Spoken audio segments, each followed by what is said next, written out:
Assalamualaikum warahmatullahi wabarakatuh. Saya Khadijah Makarim. Topik kita kali ini adalah mengenal skala Likert sebagai skala pengukuran. Teman-teman sekalian, skala Likert ini adalah skala yang sering kita butuhkan untuk mengukur sebuah proses penelitian. Jadi setiap pengukuran itu biasanya dan pada umumnya hanya berguna untuk mengukur satu tujuan. Jadi tidak bisa satu alat ukur untuk mengukur dua tujuan. Pada video terdahulu pernah saya jelaskan, misalnya kalau mengukur berat badan sudah ada alatnya, mengukur tinggi badan sudah ada alatnya, mengukur panjang jalan, misalnya bagi bapak-bapak yang melaksanakan proyek jalan raya, alatnya lain lagi. Kalau penjual emas mengukur dengan alat dan timbangan yang berbeda dengan kalau ibu-ibu mau bikin kue, misalnya timbangan tepung, misalnya mentega dan sebagainya, atau gula yang mau ditimbang, lain lagi ukurannya. Ya, jadi tidak bisa kita menggunakan satu alat ukur untuk tujuan 2 atau 3 tujuan. Jadi satu alat ukur adalah berguna untuk satu tujuan pengukuran. Nah, skala pengukuran yang biasanya yang kita gunakan itu kan ada untuk mengukur data nominal, data ordinal, data interval, atau data rasio. Nah, sedangkan pada skala Likert ini mengukur data ordinal, ya jangan lupa teman-teman. Jadi untuk data yang ordinal kita tepat menggunakan skala Likert. Nah, skala Likert ini adalah diambil dari nama penemunya, yaitu seorang Amerika Serikat, ya, dari Amerika Serikat, ahli psikologi sosial, yaitu Francis Likert. Ya, jadi ahli ini sudah memberikan suatu laporan bagaimana menyusun satu laporan bagaimana cara menggunakan skala Likert, ya. Jadi menjelaskan penggunaannya. Nah, skala Likert itu adalah skala psikometrik, ya, karena tadi kan tujuannya adalah untuk kaitan permasalahan psikologi sosial. Jadi digunakan pada riset yang pendekatan survei, ya. Nah, skala Likert ini sangat populer, ya, banyak yang menggunakannya karena memungkinkan peneliti untuk mengumpulkan data, ya, untuk mendapatkan wawasan tentang pendapat responden, gitu ya. Nah, gunanya adalah biasanya mengukur sikap, ya, sikap atau pendapat, makanya disebut psikometrik, ya. Jadi ada kaitan-kaitan dengan aspek-aspek psikologis, ya. Jadi itulah. Nah, sekarang apa saja yang biasanya diukur, ya, dengan menggunakan skala Likert ini? Biasanya masalah-masalah yang berkaitan dengan fenomena sosial, persepsi misalnya. Persepsi siapa? Banyak. Persepsi siswa, persepsi mahasiswa, persepsi petani, persepsi karyawan, persepsi pimpinan, dan siapa saja respondennya. Tapi aspek persepsi. Yang kedua, sikap. Nah, itu tadi respondennya siapa saja, sikap, ya. Sikap pelanggan, sikap konsumen, sikap guru, dan sebagainya.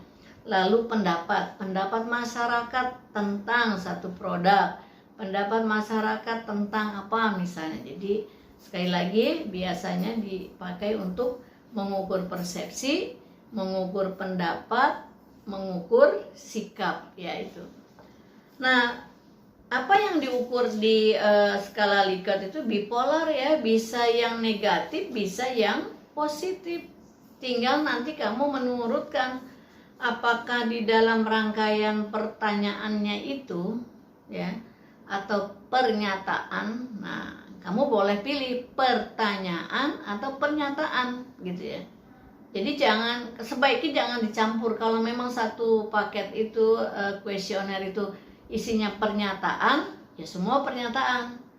Kalau pertanyaan, semua pertanyaan, misalnya, gitu ya.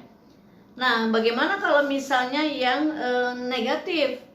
Maka kamu harus ingat nomor berapa yang negatif, nomor berapa yang positif. karena urutannya akan berbeda nilai ya. Nanti di akhir saya sampaikan ya. Nah, kadang di dalam membuat skala pengukuran skala Likert itu pada umumnya kan ganjil ya.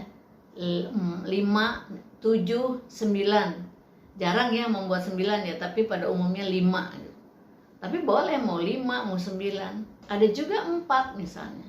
Ya, jadi menghilangkan bagian yang netral atau kadang-kadang itu dihilangkan jadi 4 ya. Jadi 4, 5, 7, 9 itu biasanya yang digunakan ya. Nah, kemudian pilihannya macam-macam ya. Saya ambil contoh misalnya yang 5 ya. Kalau ada pernyataan kemudian pilihannya sangat tidak setuju ya, 1 nilainya. Tidak setuju 2 nilainya. Kurang setuju 3 nilainya.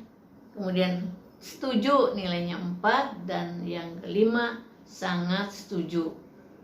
Ya, kalau urutannya demikian berarti pernyataannya itu nilainya adalah positif. Yang nomor 1 nilainya 1 ya. Kemudian contoh lainnya tadi kan sangat tidak setuju ya. Nah, sekarang kita lihat yang sangat setuju ada ragu-ragunya, ragu-ragu atau kadang-kadang di 3. Lalu yang keempat tidak setuju, yang kelima sangat tidak setuju. Saya ulangi ya, yang tipe kedua sangat setuju, ragu-ragu atau kadang-kadang, tidak setuju, dan sangat tidak setuju. Kalau misalnya pertanyaannya suka, apakah kamu menyukai tentang apa misalnya satu produk misalnya ya, teman-teman yang memilih dalam pemasaran misalnya. Ada pilihannya 5, sangat suka, netral, kemudian tidak suka, sangat tidak suka. Nah, tergantung apa yang akan diukur. Nah, teman-teman sekalian, saya mau kasih gambaran kalau di dalam satu perangkat pengukuran ada yang negatif, itu biasanya kamu harus ingat betul, karena ya kalau yang negatif nomor 1 menjadi 5. Yang sangat tidak suka itu menjadi nilainya paling besar ya. Kalau yang positif, yang sangat suka itu adalah nilainya yang sangat besar. Saran saya bagi yang S1 ya, bagi S1 karena ini supaya mempermudah kamu dalam pengukuran, usahakan pernyataannya semuanya dimulai dari yang positif aja semuanya, supaya kamu dalam menganalisa data bisa cepat, semuanya sama ya. Tapi kalau kamu punya waktu untuk mengingat bahwa poin sekian negatif, poin sekian positif begitu, itu nggak apa-apa ya. Apalagi untuk teman-teman yang pasca sarjana nggak apa-apa. Tapi itu tadi untuk S1 sebaiknya apakah pertanyaan atau pernyataan, buatlah pernyataan itu yang positif aja semuanya supaya kamu ngukurnya gampang. 5 yang paling baik, kemudian turun menjadi 4, kemudian 3 ya, 2 dan 1. Jadi yang paling rendah sikapnya, persepsinya atau apapun itu 1 yang paling rendah nilainya. Ya. Mudah-mudahan ini bermanfaat di dalam proses pengukuran suatu penilaian.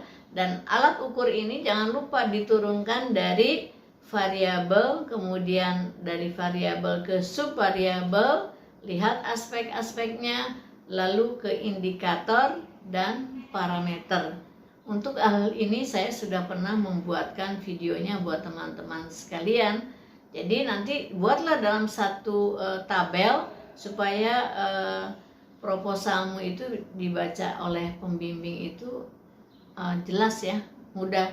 Turunkan dari variabel ke subvariabel, indikator dan parameter. Berapa jumlahnya setiap indikator itu, kamu buat parameternya, lalu itulah menjadi jumlah dari skala Likert yang akan kamu buat sebagai alat ukur ya dalam proses pengambilan data ordinal. Sekali lagi, skala Likert adalah menggunakan data ordinal. Terima kasih, mudah-mudahan ini bisa membantu teman-teman yang akan menyusun skala Likert sebagai alat ukur penelitianmu. Mohon maaf bila ada kekurangan, share ke teman-teman lain yang membutuhkan. Sampai ketemu di lain kesempatan. Assalamualaikum warahmatullahi wabarakatuh.